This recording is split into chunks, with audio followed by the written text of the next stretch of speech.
ಕರೆ ಸಂದರ್ಭದ ಒಂದು ಕಾರ್ಯಕ್ರಮದಲ್ಲಿ ಜಿಲ್ಲಾ ಪಂಚಾಯತಿ ಮಾಜಿ ಅಧ್ಯಕ್ಷ ಆಗಿರ್ತಕ್ಕಂಥ ಮುನೇಗೌಡರು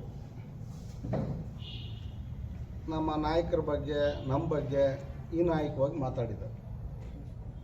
ತಮ್ಮೆಲ್ಲರಿಗೂ ಗೊತ್ತಿದೆ 13ರಿಂದ 23ವರೆಗೂ ಏನಾಗ ಅಭಿವೃದ್ಧಿ ಕೆಲಸ ಆಗಿದೆ ಅಂತಕ್ಕಂಥದ್ದು ಇಡೀ ರಾಜ್ಯಕ್ಕೆ ಮತ್ತು ನಮ್ಮ ಚಿಕ್ಕಬಳ್ಳಾಪುರ ಜನಕ್ಕೆ ತಮಗೂ ಎಲ್ಲರಿಗೂ ಗೊತ್ತಿರ್ತಕ್ಕಂಥದ್ದು. ಇವತ್ತು ನಮ್ಮ ನಾಯಕರು 70 ವರ್ಷದಾಗೆ ಆಗದೆ ಇರತಕ್ಕಂಥ ಅಭಿವೃದ್ಧಿ ಕೇವಲ 10 ವರ್ಷದಾಗ ಮಾಡಿದ್ದಾರೆ, ಪ್ರಾರಂಭ ಮಾಡಿದ್ದಾರೆ. ಇವತ್ತು ದಿಬ್ಬೂರಾಗೆ VSSN ಅಧ್ಯಕ್ಷರಾಗಿದ್ದರು.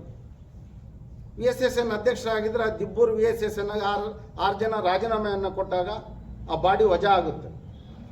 ವಜಾ ಆಗಬೇಕಾಗಿದ್ರೆ ಅಧ್ಯಕ್ಷನಾಗಿರ್ತಕ್ಕಂಥವ್ನು ಬೀಗ ಹೊಡೆದು ರಿಸಿಗ್ನೇಷನ್ ಬುಕ್ಕನ್ನು ಕದ್ದು ರಿಸಿಗ್ನೇಷನನ್ನು ಕೋಪ್ ಮಾಡ್ಕೊತಾರೆ.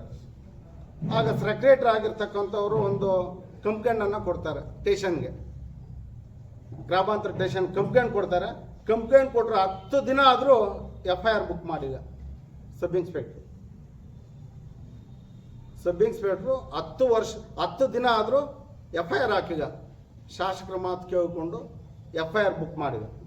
ಆವಾಗಿನ್ನ SP ಅವ್ರನ್ನು ಮಾತಾಡಬೇಕು, ಹಿರಿಯ ಅಧಿಕಾರಿಗಳನ್ನು ಮಾತಾಡಬೇಕು, ಮಾತಾಡಿ FIR ಹಾಕ್ಸ್ಕೋಬೇಕು.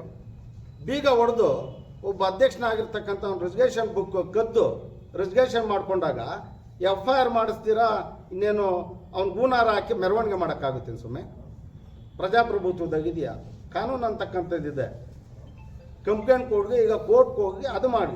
ಅವರೇ ಕಾನೂನನ್ನು ಕೈಗೆತ್ಕೊಂಡು ಬೀಗ ಹೊಡೆದು ರಿಸಿಗ್ನೇಷನ್ ಮಾಡಿದ್ರೆ FIR ಮಾಡಿಸ್ತೀರಿ, ಇನ್ನೇನು ಕೈ ಕಟ್ಕೊಂಡು ಕೂತ್ಕೊಂಡಿರ್ಬೇಕಾ? ಏನು ದೊಡ್ಡ ಮನುಷ್ಯನ? ಆದ್ದರಿಂದ FIR ಮಾಡಿಸಿರೋದು ನಿಜ. ಇನ್ನು ಎನ್ಕ್ವೈರಿ ಆಗಿ ಇನ್ನೂ ಬೀಗ ಓಪನ್ ಆಗಿಲ್ಲ. VSSN ಈ ರೀತಿ ಅವರ ರಾಜಕಾರಣ ಇನ್ನಗೆ ತೆಗೆದುಕೊಂಡ್ರೆ ಎಲ್ಲಿ ಹೋದ್ರು. ಬೊಚ್ಚೇಗೌಡರು MLA ಆಗಿರಬೇಕಾಗಿದ್ರೆ ಜಿಲ್ಲಾ ಪಂಚಾಯತಿ ಸದಸ್ಯರಾದರು, ಅಧ್ಯಕ್ಷರಾಗಿ ಅವ್ರನ್ನ ಬೈಕೊಂಡು ಬಂದರು. ಮತ್ತೆ ನೆನ್ನೆ ಹೋಗಿ ಕಾವಿಡ್ಕೊಂಡಿರ್ತಕ್ಕಂಥದ್ದು ಗೊತ್ತಿದೆ. ಕಾಂಗ್ರೆಸ್ ಬಂದರು, ಇದೇ ಪ್ರದೀಪ್ ಈಶ್ವರ್ಗೆ ಟಿಕೆಟ್ ಕೊಟ್ಟಿದ ತಕ್ಷಣ ಕಾಂಗ್ರೆಸ್ಸಿಂದ BJPಗೆ ಓಡ್ ಬಂದರು. ಪ್ರದೀಪ್ ಈಶ್ವರ್ ಸೋತೋಗ್ತಾರೆ, ಡಾಕ್ಟರ್ ಜೊತೆ ಇದ್ದರೆ ಅಧಿಕಾರದಾಗ ನಾನು ಅನುಭವಿಸ್ಬೋದು, ಅಧಿಕಾರ ತೆಗೆದುಕೊಳ್ಬೋದು ಅನ್ನೋ ಒಂದೇ ಕಾರಣಕ್ಕೆ BJPಗೆ ಬಂದರು. ಯಾಕೆ ಬಂದರು BJPಗೆ? 10 ವರ್ಷ ವಿರೋಧವಾಗಿದ್ದವರು ವಿರೋಧವಾಗಿ ಇರ್ಬೋದಾಗಿತ್ತಾಗ. ಡಾಕ್ಟರ್ ಜೊತೆ ನಿಮ್ಮಂಥ ನಾಯಕರೀಗ ನಿಮ್ಮಂಥವ್ರ ನಾಯಕತ್ವ ಬೇಕು ಅಂದ್ಕೊಂಡು ಬಂದು 2.5 ವರ್ಷ ಇದ್ದು ಮತ್ತೆ ಈಗ ಹೋಗಿ ಟೀಕೆ ಮಾಡೋದಾ? ಯಾವ ನೈತಿಕತೆ ಇದೆ? ನಾವು ಒಬ್ಬರ ಬಗ್ಗೆ ಟೀಕೆ ಮಾಡಬೇಕಾದ್ರೆ ಯೋಚನೆ ಮಾಡಬೇಕಾಗುತ್ತೆ. ಇವತ್ತು ನಾನು ರಾಜಕಾರಣ ಸುಮಾರು ಒಂದು 25-28 ವರ್ಷ ರಾಜಕಾರಣ ಮಾಡ್ಕೊಂಡು ಬಂದಿದ್ದೀನಿ. ನಾನು GH ನಾಗರಾಜಣ್ಣವ್ರ ಜೊತೆ ರಾಜಕಾರಣ ಮಾಡಿದ್ದೀನಿ. ಅವರು ನಾನು APMC ಅಧ್ಯಕ್ಷ ಮಾಡಿದ್ರು.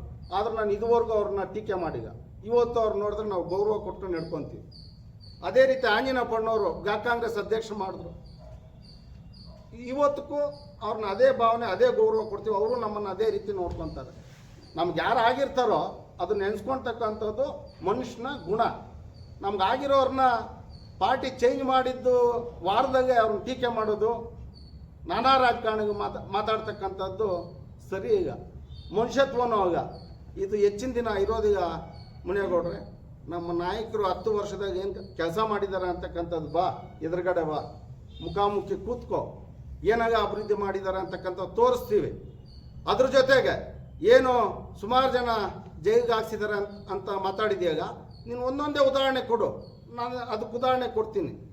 ನಮ್ಮ ನಾಯಕರು ಇದುವರೆಗೂ ದೇಶದ ರಾಜಕಾರಣ ಅವ್ರು ಮಾಡೇ ಈಗ, ಅವ್ರಿಗೆ ಅವಶ್ಯಕತೆನೇ ಈಗ. ಆ ರೀತಿ ಇವತ್ತು ಮುನೇಗೌಡರು ಎಗೋದ್ರಾಗ ಸೋಗೋದಂತೂ ಗ್ಯಾರಂಟಿ. ಬೊಚ್ಚೇಗೌಡರು ಸೋತರು, 23ರಲ್ಲಿ ನಮ್ಮ ಜೊತೆ ಬಂದರು, ನಾವು ಸೋತಿದ್ದೀವಿ. ಈಗ ಶಾಸಕರ ಜೊತೆ ಹೋಗಿದ್ದಾರೆ. ಶಾಸಕರು ಇನ್ನೊಂದು 6 ತಿಂಗಳ ದೂರ ಇಡ್ತಾರೆ ಇವನ ನಡವಳಿಕೆ ನೋಡಿ. ಅದು ಸೋಗೋದಂತೂ ಗ್ಯಾರಂಟಿ. ಹೇಗೆ ಮುನೇಗೌಡರು ಹೋಗ್ತಾರೆ ಅದು ಸೋಗ್ತಾರೆ. ನಾನು ಪಕ್ಷದ ನಿಷ್ಠಾವಂತ, ಪಕ್ಷದ ರೀತಿ ನಡ್ಕೊಂಡು ಹೋಗ್ತೀನಿ ಅಂತ ಇದ್ದಾರೆ. ಇವತ್ತು KMF ಚುನಾವಣೆ ಬರ್ತಾ ಇದೆ. ನಂದಿ ಭಾಗದಾಗ ಒಬ್ಬರು ಮಾಡ್ತೀನಿ, ಮಂಡಿಕಾಯಿ ಭಾಗದಾಗ ಒಬ್ಬರು ಮಾಡ್ತೀನಿ ಅಂತಕ್ಕಂಥ ಪ್ರಚಾರ ಆವಾಗೇ ಸ್ಟಾರ್ಟ್ ಮಾಡಿದ್ದಾರೆ. ಯಾವ ಪಕ್ಷದ ಸಿದ್ಧಾಂತ ಇಟ್ಕೊಂಡು ನೀನು ಕೆಲಸ ಮಾಡ್ತೀಯ? ಆದ್ದರಿಂದ ರಾಜಕಾರಣ ಶಾಶ್ವತವಾಗಿರೋದೀಗ ನಾವೇನು ಮಾತಾಡ್ತೀವೋ ಜನ ನೋಡ್ತಾ ಇರ್ತಾರೆ.